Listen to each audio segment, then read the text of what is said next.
Engineering ಪದವಿ ಮುಗಿದ ಕೂಡಲೇ ಕೆಲಸ ಸಿಗದೆ ಮುಂದೇನು ಎಂಬ ಯೋಚನೆಯಲ್ಲಿರುವ ಪದವೀಧರರಿರುವ ಈ ಕಾಲದಲ್ಲಿ ಹೈದರಾಬಾದ್ನಲ್ಲಿ ಐಐಟಿ ವಿದ್ಯಾರ್ಥಿಯೋರ್ವ ಪದವಿಗೂ ಮುನ್ನವೇ ಬರೋಬ್ಬರಿ 2.5 ಕೋಟಿ ಪ್ಯಾಕೇಜ್ ಪಡೆಯುವ ಮೂಲಕ ಸಾಧನೆ ಮಾಡಿದ್ದಾರೆ. ಈ ಮೂಲಕ ಐಐಟಿ ಹೈದರಾಬಾದ್ ವಿವಿ ಇತಿಹಾಸದಲ್ಲೇ ಅತ್ಯಧಿಕ ಸಂಬಳ ಪಡೆದ ವಿದ್ಯಾರ್ಥಿ ಎಂಬ ಹೆಗ್ಗಳಿಕೆಗೆ ಪಾತ್ರವಾಗಿದ್ದಾರೆ.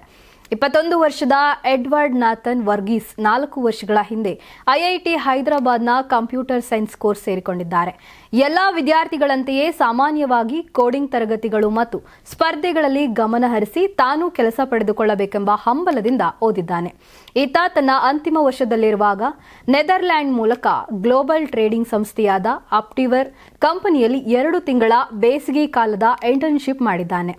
ಈ ಇಂಟರ್ನ್ಶಿಪ್ ಪೂರ್ಣಗೊಳಿಸಿದ್ದು ಈಗ 2 ತಿಂಗಳ ನಂತರ ಅದೇ ಕಂಪನಿಯಲ್ಲಿ ಓರ್ವ ಪೂರ್ವ ನೇಮಕಾತಿ ಪ್ರಕ್ರಿಯೆ ಮೂಲಕ ಬರೋಬ್ಬರಿ 2.5 ಕೋಟಿ ಪ್ಯಾಕೇಜ್ ಪಡೆದು ಯಶಸ್ವಿ ಸ್ಥಾನ ಪಡೆದುಕೊಂಡಿದ್ದಾನೆ. ಯಾರಾಗ್ತಾರೆ ಎಂಎಲ್ಎ ಅಭ್ಯರ್ಥಿ 2028?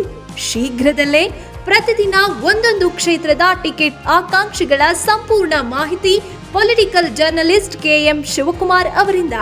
ಕರ್ನಾಟಕದ ನಂಬರ್ 1 ಡಿಜಿಟಲ್ ಮೀಡಿಯಾ ನಿಮ್ಮ ನೆಚ್ಚಿನ ಕರ್ನಾಟಕ ಟಿವಿಯಲ್ಲಿ ಮಾತ್ರ.